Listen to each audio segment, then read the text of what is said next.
Štai taip į Lietuvos talentus ateina žmogus, kuriam šis šou ne šiaip vienadienis nuotykis, o gyvenimo svajonė. Aš su Luana Puraitė, man yra 12 metų, esu iš Vilniaus. Esu originalaus žanro atlikėja, tai yra cirkas, dirbsiu ant staliuko. Darbas ant staliuko – tai neįtikėtino lankstumo reikalaujantys triukai, kuriuos Luana atlieka jau 7 metus. Mergaitės draugystė su cirku – grynas atsitiktinumas. Aš praėjau pro salę, kur vyko cirkas ir norėjau ir dar cirką pamėginti. Ir vėliau mane pažiūrėjo trenerė, mano špagatus ir taip toliau ir sakė, ta prasme, kad aš labai tinku cirkui ir kad manęs nepaleis. Ir nepaleido, o įvairiausių triukų išmokusi Luana suprato, kad sunkus darbas gali jai atverti duris į pasaulį ir išpildyti jos didžiausius troškimus. Tapti populiari, ir važinėti po pasaulį. Daugiausiai buvau nuvažiavus su cirku, tai į Estiją. Yra tokie kaip autobusiukai, kur gyvena artistai, ir važinėja po pasaulį, tai aš norėčiau, ta prasme, jame gyventi. Kiekvieną rytą, dieną, visą laiką eiti į tą palapinę cirko, kur dalyvauja ir ten treniruotis, man įdomu būtų. Labai. Klausyk, žinok, mes tavęs nenorim gaišinti. Aš manau, kad tau norisi eiti ant scenos, parodyti pasirodymą. Nesinori, tai galim bėgti. Jeigu dabar, žiūrėk, mes siūlom to dalyką. Neiti į sceną ar eiti? Einam. Einam? Gerai, pirmyn. Tada tavęs laukia. Sėkmės, pirmyn, sėkmės. Kaip žiūrė jaudinas. Labą dieną. Sveiki. Sveiki, kuo jūs vardu? Luana. Luana, kiek jums metų? 13. 13. Leiskite atspėsiu, jūs esate iliuzionistė. Ne. Ne. O jūs kokiu talentu esate apdovanota? Esu lanksti labai. Ir aš esu originalaus žanro atlikėja.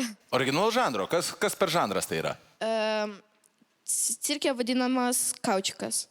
Aha, o jūs cirke kiek metų jau dirbate? Jau 7 eina. Kuo užsiema jūsų tėveliai? Jie ne cirkininkai. Ne cirkininkai. Kaip jie žiūrėjo jūsų apsisprendimą, kad jūs nusprendėte būti cirke? Gerai. Jie palaiko jūs? Taip. Ar jūs norite laimėti Lietuvos talentus? Tai aišku. Ką jūs šiandieną mums parodysite? Būsiu gulbė. Pirmai būsiu balta gulbė, o vėliau tapsiu juoda. Ir vėliau būsiu su savimi. O, čia bus labai įdomu pamatyti. Luana, mes laukiame jūsų pasirodymo.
Aš norėčiau, kad iš karto pradėtume mūsų komentarus nuo vienintelio žmogaus, kuris mūsų komisijoje gali pakartoti kažką panašaus tą, ką jūs darėte, tai aišku, Marijus. Taip, aišku. Ačiū, Justinai, kad matydavai mano pasirodymus tokius, atsimeni. Jie būdavo smarkiai kitokie nei dabar. Taip. Taip, man šiek tiek mažiau patiko, kai tu buvai balta gulbė. Šiek tiek daugiau patiko, kai tapai juoda gulbė. Ir absoliučiai patiko, kai tu tapai savimi. Tai suma sumarum yra labai geras rezultatas. Ir tiesą sakant, aš net nebejoju, kad iš esmės tu esi labai talentinga, įdėjusi labai daug darbo, labai lanksti ir taip toliau. Nes kas, aš tai suprantu, kaip sunku daryti tuos daiktus, kuriuos tu atlieki. Taip, Marijų anksčiau cirkininkų, jo. Taip. Buvo. Sakydavo, tas Tu esi labai drausminga ir tavo rankytė dabar patemta ir kojytė. Tu gali atsipalaiduoti dabar, atsistok ramiai, kvėpuok. Jau viską padarai geriausia, ką galėjai šiandieną, taip? Ar patenkinta savo rezultatu esi? Nu taip. Patenkinta. Iš tikrųjų, padarai viską labai super ir tikrai tai buvo viskas labai gražu.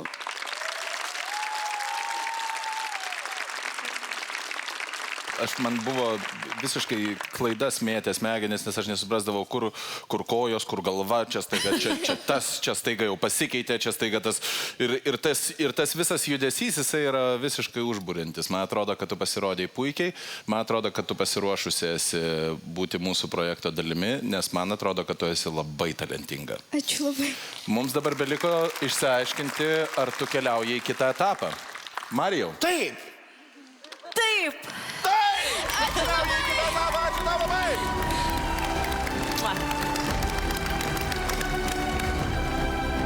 Kas tau yra, kas tau buvo? Drebi? Parodyk ranką. Kur drebi? Bet tu dabar jau laiminga, jau vis. Atsipalaiduok, šaunuolė. Pirmai aš labai jaudinaus, aš nežinau, ką man daryti, man net ašaros bėgo, bet vėliau, kai išėjau, man kažkaip palengvėjo. Ir tai va, aš labai džiaugiuosi, kad buvau 3 taip ir aš labai laiminga.